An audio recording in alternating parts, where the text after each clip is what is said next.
అందరికీ నమస్కారం. ఉద్యోగులు, పెన్షనర్లు, ఉపాధ్యాయులకు సంబంధించిన ప్రతి అప్డేట్, ప్రతి సమస్య పట్ల సపోర్టివ్‌గా వీడియోస్ అయితే వస్తాయి. తప్పకుండా సబ్స్క్రైబ్ చేసుకోండి. వీడియో చాలా మంది చూస్తున్నారు, లైక్ చేయడం లేదు, ఒక లైక్ చేయండి. ఇక వివరాలకెళ్తే ఆంధ్రప్రదేశ్‌లో సెప్టెంబర్ 18 నుంచి వర్షాకాల అసెంబ్లీ సమావేశాలైతే ప్రారంభం కాబోతున్నాయి.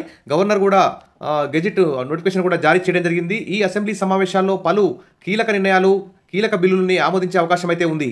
ఇక మరి ఇదొక పక్క ఉంటే ప్రతిసారి క్యాబినెట్ మీటింగ్ జరిగినప్పుడల్లా, అసెంబ్లీ సమావేశాలు జరిగినప్పుడల్లా ఉద్యోగులు, పెన్షనర్లు, ఉపాధ్యాయులు అయితే తమకు పెండింగ్లో ఉన్న 3 డిఏలు ఎప్పుడు ఇస్తారు, తర్వాత మధ్యంతర భృతి ఎప్పుడు ప్రకటిస్తారు, పీఆర్సీ కమిషనర్కు కొత్త కమిషనర్ ఎప్పుడు నియమిస్తారని చెప్పి 1000 కళ్ళతో ఎదురుచూస్తున్నారు. ఇప్పటికే 25,000, 30,000 కోట్ల పెండింగ్ బిల్స్ ఉన్నాయి. మరి వీటన్నిటిని ఎప్పుడు క్లియర్ చేస్తారని చెప్పి ఉద్యోగులు అయితే ఎదురు చూస్తున్నారు.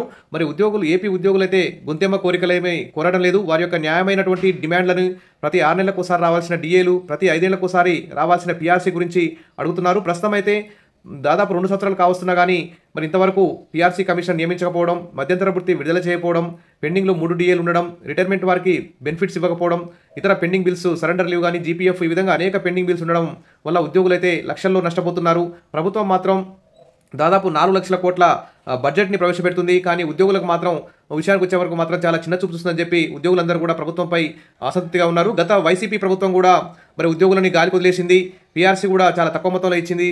తర్వాత ఇప్పుడు చాలా పెండింగ్ బిల్స్ ఉన్నాయి. డిఏలు ఇవ్వకుండా వైఎస్ఆర్సీపీ ప్రభుత్వం కూడా దిగిపోయింది. మరి చంద్రబాబు నాయుడు వస్తే మా సమస్యలన్నీ పరిష్కారం అవుతాయని చెప్పి ఉద్యోగులు, ఉపాధ్యాయులు, పెన్షన్లందరూ కూడా కూటమి ప్రభుత్వానికి ఓటేసి గెలిపించుకున్నారు. మరి ఈ ప్రభుత్వం వచ్చి కూడా ఇదే విధంగా వ్యవహరించిన పట్లయితే ఉద్యోగులందరూ కూడా చాలా అసంతృప్తిగా ఉన్నారు. అందుకోసమే ప్రతిసారి క్యాబినెట్ జరిగినప్పుడల్లా ఉద్యోగులందరూ 1000 కళ్ళతో ఎదురుచూస్తున్నారు.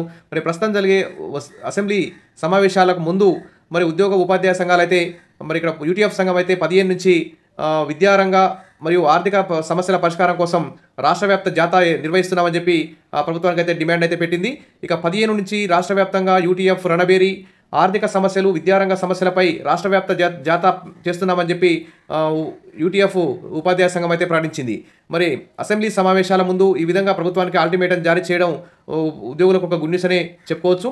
మరి ఈ నెల 15 నుంచి 19వ తేదీ వరకు రాష్ట్ర వ్యాప్తంగా జాతా నిర్వహించి మరి సెప్టెంబర్ 25వ తేదీన విజయవాడలో భారీ బహిరంగ సభ కూడా నిర్వహిస్తున్నామని ప్రభుత్వానికి హెచ్చరికలు జారీ చేశారు. ఇదొక శుభపరిణామం అని చెప్పుకోవచ్చు. ఎప్పుడో ఏపీ ఉద్యోగ జేఏసీ ప్రభుత్వం మీద ఎప్పటి నుంచో ఈ విధంగా ఒత్తిడి తీసుకొస్తే ఎప్పుడో మధ్యంతర భృతి వచ్చేది, పీఆర్సీ కమిషన్ నియమించబడేది, 3 డిఏల్లో 2 డిఏలైనా వచ్చేవి, పెండింగ్ బిల్స్ కొంతవరకు విడుదలయ్యేవి. కానీ ఉద్యోగ జేఏసీ అయితే నిమ్మకు నెత్తినట్టే వ్యవహరిస్తుంది. ప్రభుత్వం కూడా మరి ఎన్నికల హామీలను మర్చి ఉద్యోగులను అయితే గాలికి వదిలేస్తుంది. కాబట్టి ప్రభుత్వం ఏర్పడి 15 నెలలు గడిచినా ఉద్యోగ, ఉపాధ్యాయుల సమస్యలు ఒక్కటి కూడా పరిష్కారం కావడం లేదు. ఇక టీచర్లు బదిలీలు, ప్రమోషన్లు అయినా కానీ మళ్ళీ పాత స్థానంలోనే కొనసాగుతున్నారు. మినిమం టైం స్కేల్ టీచర్లకు జీతాలు లేకున్నా అధికారులకు పట్టడం లేదు. ప్రభుత్వ వ్యవస్థ బలహీనపడి ప్రైవేట్ విద్యా వ్యవస్థ బలపడుతుంది. మరి ప్రైమరీ స్కూళ్ళలో ఒకరే టీచర్ ఉన్నారు. హై స్కూళ్ళలో సింగిల్ సబ్జెక్ట్ టీచర్ స్కూల్గా తయారయ్యాయని వివరించారు. చివరికి ఉపాధ్యాయుల్ని దోషులుగా చిత్రీకరిస్తున్నారని అన్నారు. అంతర్జిల్లా బదిలీల్లో భార్యాభర్తలు ఒకే చోటకు చేరలేని పరిస్థితులు కల్పించారని పేర్కొన్నారు. మున్సిపల్, ట్రైబల్ ఉపాధ్యాయుల సమస్యలు పరిష్కారం కాలేదని చెప్పారు. 12వ పీఆర్సీ కొత్త కమిషనర్ను నియమించకపోవడంతో ఉద్యోగులు, ఉపాధ్యాయులు, పెన్షనర్లు తీవ్ర అసంతృప్తితో ఉన్నారని తెలిపారు. సిపిఎస్ను రద్దు చేసి ఓపీఎస్గా మార్చేందుకు ఒక్కడుగు కూడా ముందుకు పడలేదని చెప్పారు. ఈ కార్యక్రమంలో ఫెడరేషన్ కార్యదర్శి ఎస్పీ మనోహర్ కుమార్, ప్రచురణల విభాగం చైర్మన్ హనుమంతరావు, ఎన్టీఆర్ జిల్లా నాయకులు గోపాలకృష్ణ, చలపతిరావు తదితరులు అయితే పాల్గొన్నారు. మరి ఈ విధంగా 18 నుంచి వర్షాకాల అసెంబ్లీ సమావేశాలు ఏపీలో జరగబోతున్నాయి. మరి సీఎం చంద్రబాబు నాయుడు గారు ఉద్యోగులపై దృష్టి పెట్టి ఉద్యోగుల సమస్యలన్నింటినీ పరిష్కరించాలి.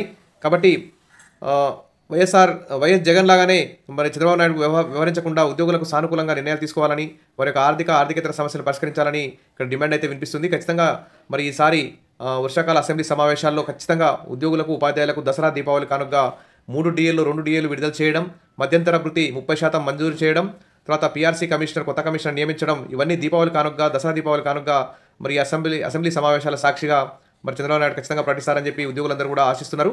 అప్పుడే ఉద్యోగుల్లో ఉన్న అసంతృప్తి తొలగి తమ యొక్క విధులను సక్రమంగా నిర్వహించి ప్రభుత్వానికి, ఇటు ప్రజలకి సేవ చేస్తారని చెప్పి ఆశిద్దాం. ప్రభుత్వం ఖచ్చితంగా ఈ అసెంబ్లీ సమావేశాల్లో దసరా కానుకగా ఉద్యోగులకి ఆర్థిక సమస్యలన్నింటినీ పరిష్కరిస్తుందని చెప్పి ఆశిద్దాం. Wish all the best. మరిన్ని అప్డేట్స్ కోసం మన ఛానల్ని ఫాలో అవుతుండండి. వీడియోస్ అయితే లైక్ చేస్తుండండి. Thank you.